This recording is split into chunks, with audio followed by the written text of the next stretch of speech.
Okay. Let's hope for the... Okay. Sorry if you guys... Hi. Welcome, everyone. This is More Than Money. I'm Mark Manella, Stephen Balance. and we're here to discuss everything financial from a biblical point of view. Today we're taking an excerpt from my book that's coming out at the end of January. Yep. And we're going to do the first part of that book is actually more meditations and thoughts. And so we're going to do a verse today and expound on that a little bit and hopefully challenge you a little bit. So with that said, let's go to 2 Corinthians 6:14. Do not be unequally yoked together with unbelievers. For what fellowship has righteousness with lawlessness? And what communion has light with darkness? Okay, you've all heard that verse before. Yeah. You know, Yeah. and a lot of people have. It's really interesting. Someone very close to me recently read this page out of helping me edit the book, and when I explained in the book what unequally yoked meant, they said they had never heard that before. They didn't realize where that saying came from, being unequally yoked. And where it comes from is back in Jesus's time, what they would do is they would yoke two beasts together, sometimes one stronger than the other. Okay.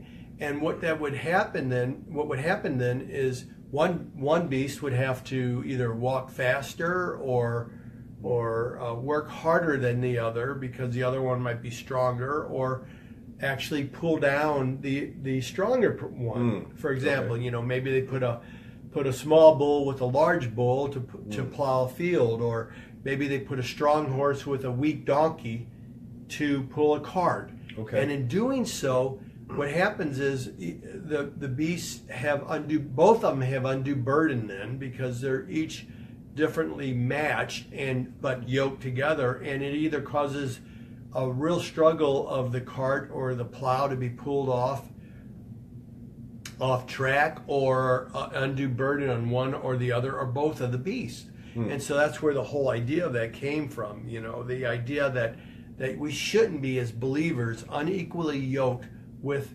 non-believers.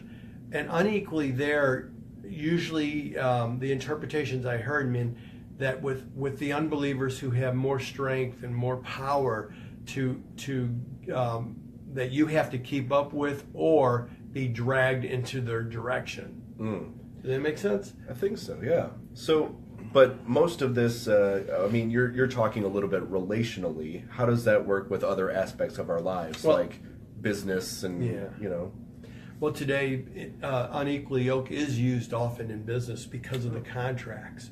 You think about that. You go into a contract with a business, it may be an employment contract, or it may be a purchase contract or some way, but if the people you are being contracted with, that you're agreeing to be contracted with, aren't believers, and you may be unequally yoked with them. Especially, think about buying a stock, for example.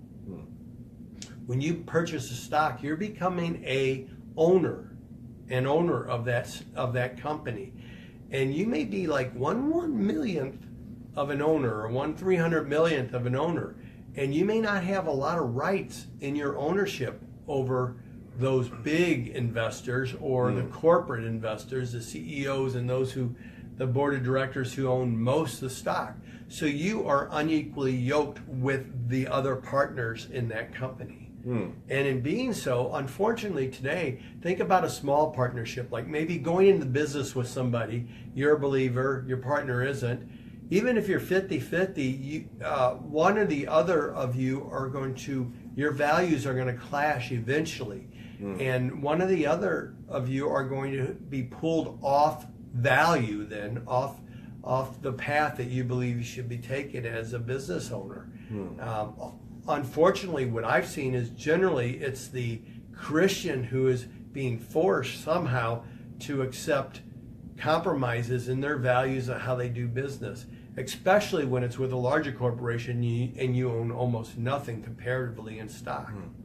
Well, and to go on with the analogy, I mean, if you're 1/1,000,000th of an owner of a company, and say the company itself, majority owners, they're the big beast, They're going to drag you possibly into things that you just can't do. And we see that a lot. For example, a corporation that might be involved in supporting abortion through charitable giving from the corporation. You can't stop that charitable giving with your small amount of stock ownership in a $1 trillion company or which there aren't any yet, but soon to be.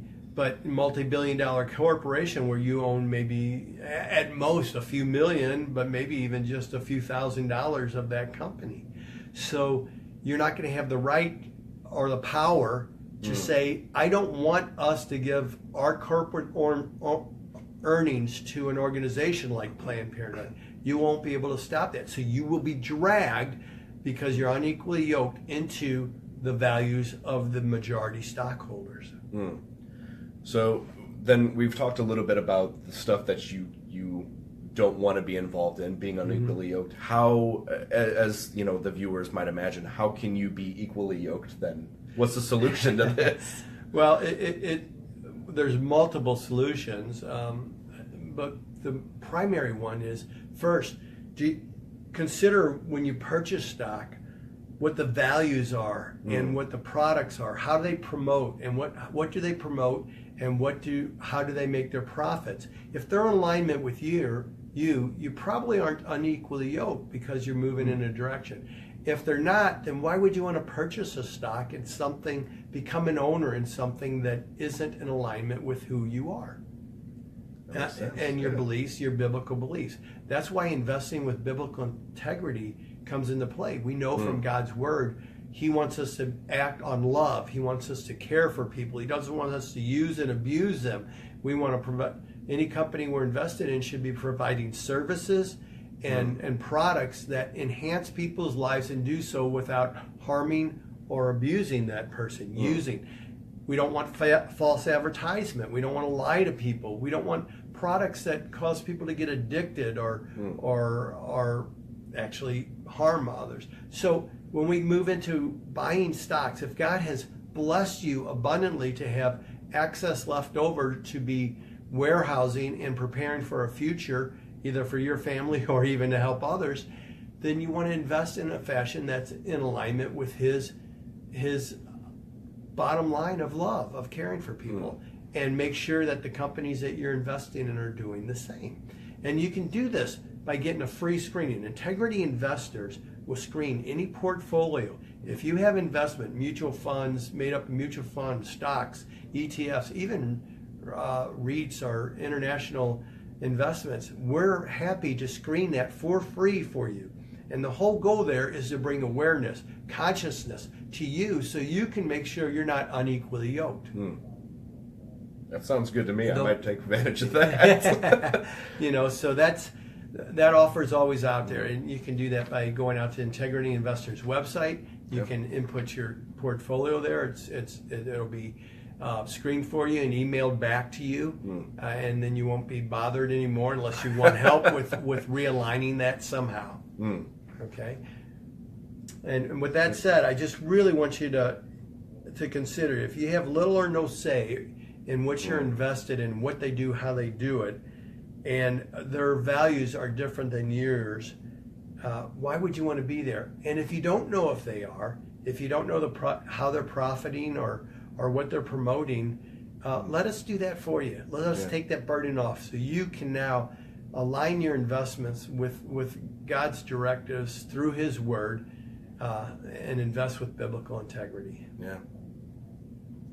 That said, we just pray that you have a great end of the week and be safe, and hopefully that every day you realize more than that life is so much more than money. God bless everyone.